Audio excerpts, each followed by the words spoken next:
আসসালামু আলাইকুম। তো আজকের এই ভিডিওটার মধ্যে আমি শিখাবো এইরকম নরমাল হেয়ারকে এডিট করে আপনারা কিভাবে এইরকম করে নিবেন মাত্র কয়েক মিনিটে। তো চলেন বেশি কথা না বলে ভিডিওটা শুরু করা যাক।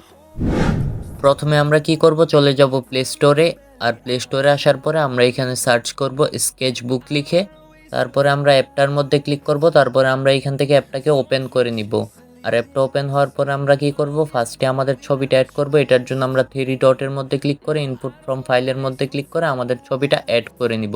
আর ছবিটা অ্যাড করা হয়ে গেলে কি করতে হবে এটাও দেখাই দিতেছি। তো ফার্স্টে আমরা পেন্সিলের মধ্যে ক্লিক করব। তারপরে এখান থেকে একটু নিচের দিকে আসব।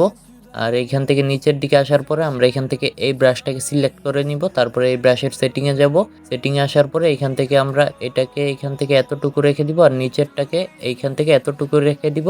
আর সাইজটা আমরা সবসময় আমাদের মতো রাখবো। তারপরে আমরা কি করব, এখান থেকে আমরা বের হয়ে যাব। বের হওয়ার পরে আমরা ছবিটাকে জুম করে নিব। ছবিটা জুম করে আমরা এখান থেকে হেয়ারের মধ্যে এইভাবে ব্রাশটাকে চালাবো। তো আমি এখানে যেভাবে ব্রাশটা চালাইতেছি আপনারা এইভাবে ব্রাশটা চালাবেন। তো আপনারা যখন ব্রাশটা চালাবেন ভালোভাবে সুন্দরভাবে চালাবেন, যাতে আমার মতো ব্রাশটা ঠিকভাবে চালাতে পারেন। তো এইভাবে ব্রাশটা চালাতে গেলে অনেক সময় লাগবে, তো আপনারাও সময় নিয়ে ভালোভাবে হেয়ারটার মধ্যে ব্রাশটা চালাবেন। আর এইভাবে করতে গেলে অনেক সময় লাগবে। তো আমি কি করব, এখানে তাড়াতাড়ি হেয়ারটাকে এডিট করে নিব। তো আপনারা যখন করবেন সময় দিয়া করবেন। তো এখানে সময় দিতে গেলে অনেক বড় ভিডিও হয়ে যাবে। তো এখানে আমি তাড়াতাড়ি হেয়ারটা এডিট করে নিব।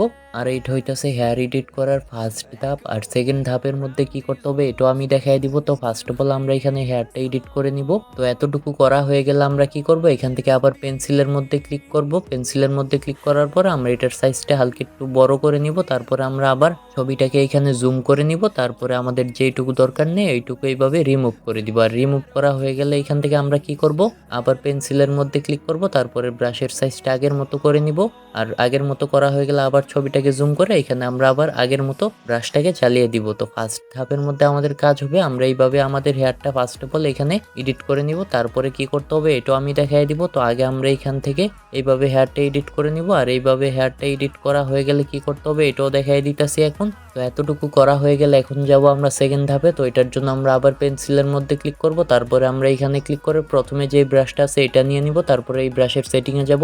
তারপরে এখান থেকে আমরা এটাকে এখানে এতটুকু রেখে দিব। আর নিচেরটাকে আমরা এখান থেকে এতটুকু রেখে দিব। আর সাইজটা আমরা আমাদের অনুযায়ী নিয়ে নিব। নেওয়া হয়ে গেলে আমরা এখান থেকে বের হয়ে যাব। তারপরে আমরা ছবিটাকে জুম করব। তারপরে আমরা ছবির মধ্যে এইভাবে ব্রাশটা চালিয়ে দিব। তো এটা করলে কি হয়, আমাদের ছবিটা দেখতে একদম রিয়েলিস্টিক লাগবে। তো আমি যেইভাবে করতেছি আপনারাও এইভাবে করবেন।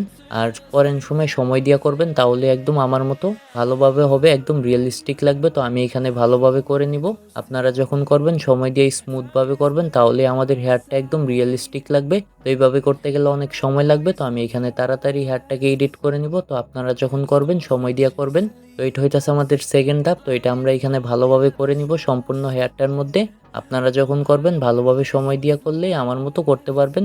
তো এতটুকু করা হয়ে গেলেই কিন্তু আমাদের হেয়ারটা কমপ্লিট এডিট হয়ে যাবে। তারপরও আমরা এখানে একটা হেয়ারের মধ্যে র্যাক দিব। তো এটার জন্য আমরা কি করব, এখান থেকে পেন্সিলের মধ্যে ক্লিক করে এইখানে ক্লিক করব। তারপর আমরা এই ব্রাশটাকে নিয়ে নিব। তারপরে এই ব্রাশের সেটিংয়ে গিয়ে সাইজটাকে অ্যাডজাস্টমেন্ট করে এখান থেকে বের হয়ে যাব। তারপরে আমরা কি করব, আমাদের ছবিটাকে জুম করে নিব। তারপরে এখানে হেয়ারের মধ্যে ভালোভাবে সুন্দর করে একটা র্যাক টেনে দিব। তো এটা করলে কি হবে, আমাদের হেয়ারটা দেখতে আরো অ্যাট্রাকটিভ লাগবে। তো ফাইনালি আমাদের হেয়ারটা কিন্তু এডিট করা হয়ে গেছে। তারপর আমরা কি করব, এখান থেকে থ্রি ডটের মধ্যে ক্লিক করে শেয়ারের মধ্যে ক্লিক করে সেভ টু ডিভাইসের মধ্যে ক্লিক করে ছবিটাকে সেভ করে দিব।